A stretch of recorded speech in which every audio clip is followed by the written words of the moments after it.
The girl stood at the edge of the ranch as the sun bled into the horizon,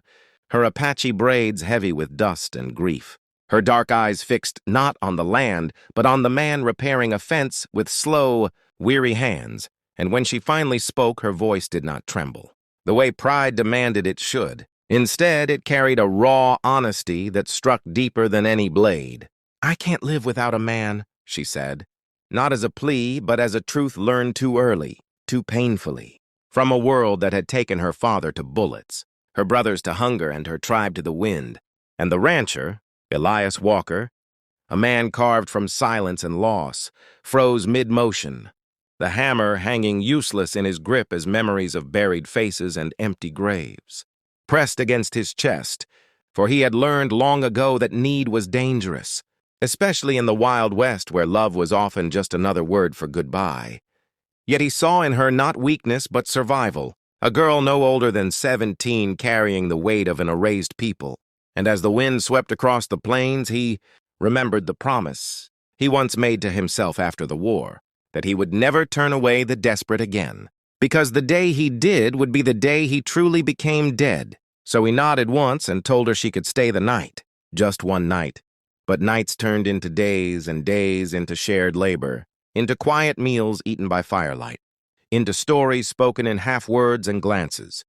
And the Apache girl, Ayanna, proved herself not a burden but a force, riding like she was born to the horse, tracking like the land whispered to her alone, and healing the ranch not just with her hands but with her presence, while Elias slowly realized that what she meant by needing a man was not ownership or shelter, but partnership, a shared stand against a merciless world. And as threats crept closer, raiders, soldiers, hunger, he found himself choosing again and again to stand beside her, not because she asked, but because for the first time since burying his wife, he remembered what it felt like to be needed for something other than survival. And if this story of courage, resilience, and unexpected love is touching something deep inside you, don't forget to subscribe to the channel, because the frontier holds many more stories like this, stories worth remembering.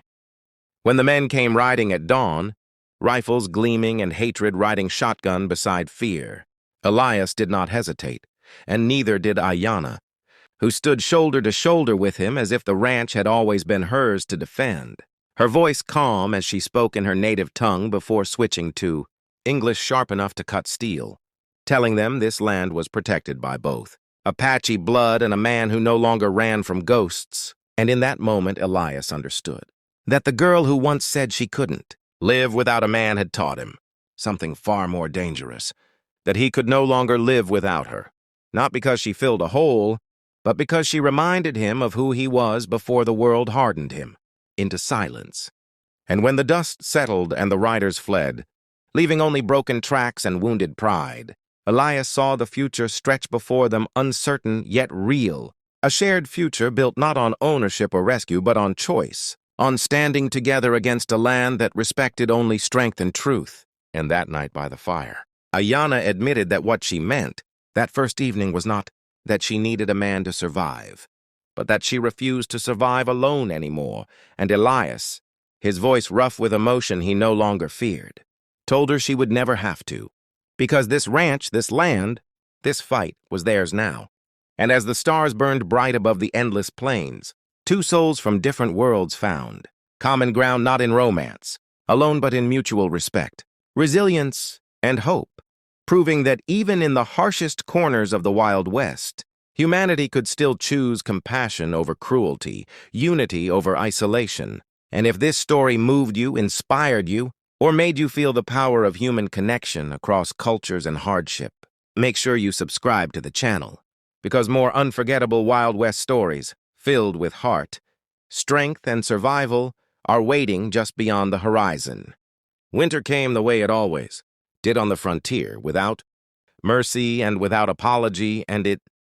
tested what Elias and Ayanna had built together more brutally than any gunfight, because the land did not care about promises, only preparation. And as snow-buried fence posts and howling winds clawed at the cabin walls, the ranch became both refuge and prison, forcing truths to surface that silence could once hide. And it was during those long nights by the fire that Ayana spoke of her mother, a healer who believed the world did not belong to those who conquered it, but to those who endured it with honor. And Elias listened with a reverence he once reserved only for prayer. Realizing that the Apache girl was no longer a guest on his land, but its heartbeat, yet the world beyond the snow did not forget them, because word traveled even when roads did not. And men who believed ownership was proven by force began, circling the ranch like wolves, whispering that an Apache girl living with a white rancher was a provocation, an invitation for violence disguised as justice. And when Elias was offered protection in exchange for giving her up, he felt the old war rage rise in his chest before something stronger replaced it, a quiet certainty that some lines, once crossed, erased the man you used to be. So he refused, knowing the cost would come due. And it did when the night exploded with fire and gunshots, the cabin burning as Elias and Ayana fought back to back in the snow, not as rancher and runaway, but as equals bound by choice. And when dawn finally broke over the wreckage, smoke rising like a funeral prayer, Elias fell to his knees, believing he had failed her, only for Ayana to take his face in her hands and tell him survival was not about keeping what you had, but standing when everything was taken. And together they rebuilt not just the cabin, but their place in the world, welcoming those who came, not with hate, but with need, turning the ranch into a quiet sanctuary where broken people worked the land and found dignity again. And years later, when travelers spoke of the place where an Apache woman and a rancher defied the cruelty of their time, they spoke not of scandal, but of strength, of a frontier where humanity won a small but lasting victory. And if this chapter of courage, sacrifice, and unity resonated with you, if you believe stories like this still matter in a world that often forgets compassion, then subscribe to the channel, because more powerful Wild West stories, stories of survival, honor, and hope are waiting to be told. And you won't want to miss what comes next beyond the endless horizon.